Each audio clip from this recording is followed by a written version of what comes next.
Hello friends, in today's video, I'm gonna be walking through how to fix TikTok comments not showing problem.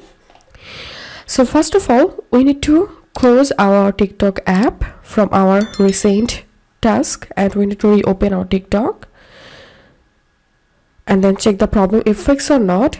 And the second solution is we need to clear our TikTok app cache files and all datas. To do that, open your phone settings.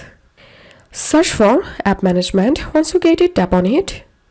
Now tap on TikTok. Tap on storage usage. Clear cache. Clear data. And now go to your TikTok app and check the problem if fixed or not. The third solution is we need to change our internet connection. If you are using Wi-Fi, then turn off Wi-Fi and turn on mobile data. And if you are using mobile data, then turn off your mobile data and turn on Wi-Fi. And then check the problem if fixed or not.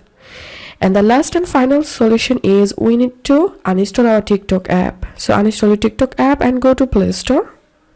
Search your TikTok.